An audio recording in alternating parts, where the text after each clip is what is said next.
আসসালামু আলাইকুম সম্মানিত ভিউয়ার্স, আপনারা দেখতে পাচ্ছেন গ্রামে কি পরিমাণ ঠান্ডা। তো এদিকে একটু দেখাই আপনাদের। এই হলো আমাদের ফার্ম,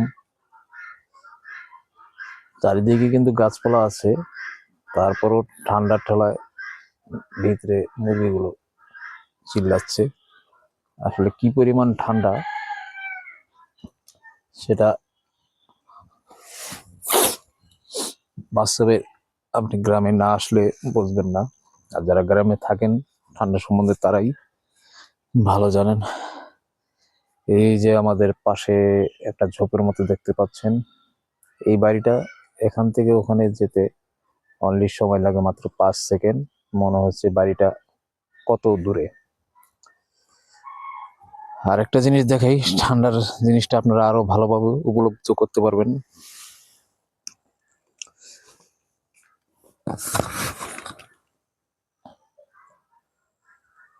এই দেখুন, প্রতিটা সরিষার গায়ে আপনার শিশির বিন্দু জমে আছে। আপনারা দেখতে পাচ্ছেন নাকি জানি না, একটু কাছে নিয়ে দেখাই, দেখা যাচ্ছে না?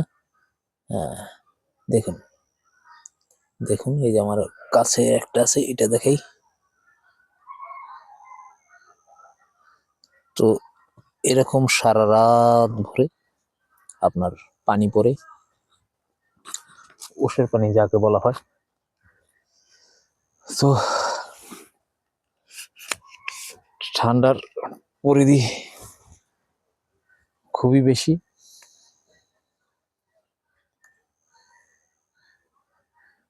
দেখুন,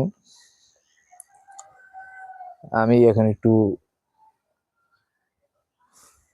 আমার উপর মানুষ কথা বলছে ওই খেতে। যাই হোক, আমি এখন যেই ক্ষেতের থেকে মুরগির জন্য সরিষা গাছ সংরক্ষণ করি সেখানে আসছি। তো আপনাদের দেখানোর দরকার ছিল, তাই দেখালাম। আসলে প্রচুর ঠান্ডা। আপনারা যারা নতুন খামারি হতে চাচ্ছেন তাদের জন্য আমার সাজেস্ট, শীত না যাওয়া পর্যন্ত আপনারা খামারে কাজে হাত দিয়েন না। কারণ কি, শীত প্রচুর। গ্রাম এলাকায় যদি খামার করার নিয়ত থেকে আপনার, তো আপনি শীত পার হওয়ার পরে খামারের কাজ ধরুন। কারণ কি, মুরগির এই শীতে ঠান্ডায় আপনার চুনা পায়খানা, ককশিডের মতো ঠান্ডাজনিত রোগ হয়, যেটার ট্রিটমেন্ট সচরাচর বাংলাদেশে অ্যাকুরেসি ভাবে নেই বললেই চলে। আপনার বিভিন্ন ওষুধ আছে চুনা পায়খানার জন্য, আপনার ডক্সিবেট আছে, জিকোডিন আছে, আপনার রেনামাইসিন আছে, তো আরো অন্যান্য ওষুধ আছে অন্যান্য কোম্পানির। তো মূলত বিষয় হলো, সেই সব ওষুধগুলো খাওয়ালে যে আপনার ককশিডের মতো, এই চুনা পায়খানার মতো রোগগুলো সেরে যাবে দ্রুত, সেটা আসলে ভুল। কারণ এই রোগ সচরাচর সহজে সারতে চায় না। একটা লং প্রসেস, আপনাকে 2 সপ্তাহ বা 3 সপ্তাহ বা 1 মাস মুরগিকে ধরে আদার খাওয়াতে হবে, ধরে ওষুধ খাওয়াতে হবে, এবং তারপর মুরগি আস্তে আস্তে রিকভারি করবে। তো যেটা বেশি আক্রান্ত হয়ে যাবে সেটা আর রিকভারি করবে না, সেটা সুস্থ হবে, কিন্তু হলে তার প্যারালাইসিস হয়ে যাবে, এক সাইড চলে যাবে, সে হাঁটতে পারবে না কোনো দিনে, তাকে ধরে ধরেই খাওয়াতে হবে। এটাই তো, এই কারণে আমি আপনাদের সাজেস্ট করব, আপনারা এই শীতে যদি খামার করার নিয়ে পরিকল্পনা থাকে তো আপাতত স্টপ করুন। আপনার যখন শীতটা কেটে যাবে ইনশাল্লাহ, তখনই খামারের কাজে হাত দিন।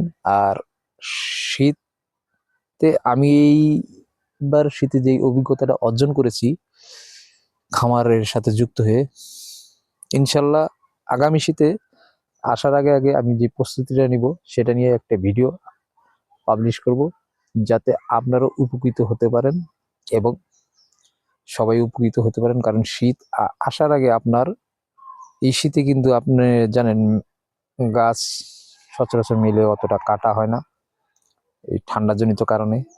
তারপর আপনার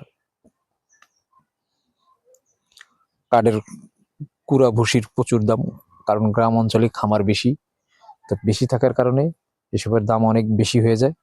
তো সেই কারণে আপনার শীত আসার আগেই আপনার কুড়া ভুসি এবং খড়, মানে যাকে বলা হয় নাড়া, খ্যার, এটা এক এক এলাকায় এক একটি আঞ্চলিক ভাষায় বলা হয়। তো যার এলাকায় যেটাই বলা হয়, তো সেটা সংরক্ষণ করে রাখতে হবে। তো সেটা সংরক্ষণ করে রাখলে কি হবে, আমার খামারে এখন বর্তমানে নিচে কিন্তু কাঠের ভুসি আছে, থাকার সত্ত্বেও আমি ওখানে নাড়া যেটা বলা হয়, খড় যেটা বলা হয়, সেটা দিয়েছি একটাই কারণে, যাতে মুরগির ঠান্ডা না লাগে। তারপর ঠান্ডা, মানুষেরই ঠান্ডা লাগছে এই শীতে, তো মুরগি ওরা তো আর খেতা কম্বল গাও দেয় না, তো আসলে ওদেরও ঠান্ডা লাগছে। তো সেই কারণে আমি সকালবেলা আমার খামারে গরম পানি মুরগিকে খাওয়াই, যাতে শরীরটা গরম থাকে, মানে ঠান্ডা পানির সাথে গরম পানি মিক্স করে পানির যে শীতলতা ভাবটা আছে সেটাকে দূর করে দিই, তারপরে ওদের খেতে দেই, যাতে ওদের সহজে ঠান্ডা না লাগে। তো যাই হোক, আগামী শীত আসার আগে আগে আমি একটি ভিডিও, হয়তো ভিডিওটা লং হবে, তখন যদি ধৈর্য ধরে আপনারা দেখতে পারেন ইনশাল্লাহ ওই ভিডিও থেকে অনেক কিছুই শিখতে পারবেন। আর আমি এই শীতে একটা চ্যালেঞ্জের উপরেই আছি অলরেডি। এই শীতে আমার কিছু বাচ্চা কলম্বিয়ান লাইট বা আমার বাচ্চা ফুটেছে, তো সেই বাচ্চাগুলো নিয়ে আমি বোর্ডিং আজকে ভ্যাকসিন করব, কিন্তু এখনো সূর্য মামার কোনো দেখা নেই।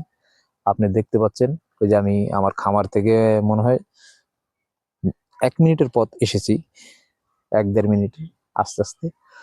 তো আমার খামার এখন কিন্তু অদৃশ্য হয়ে গেছে কুয়াশায়। এই যে আমাদের এই যে পাশে একটি আপনি গাছগাছালির মধ্যে দেখতেন, এই বাড়িটা এখান থেকে মাত্র সর্বোচ্চ 5 সেকেন্ডের পথ। তো সেই বাড়িটা মনে হচ্ছে কত দূরে। তো বিয়াস, আপনারা সবাই ভালো থাকবেন। আর যদি কোনো কিছু জানার ইচ্ছা থাকে আমাদের মেসেজ করবেন, ইনশাল্লাহ আমি যথাসাধ্যই উত্তর দেওয়ার চেষ্টা করব। তো সবাই ভালো থাকবেন, আল্লাহ হাফেজ।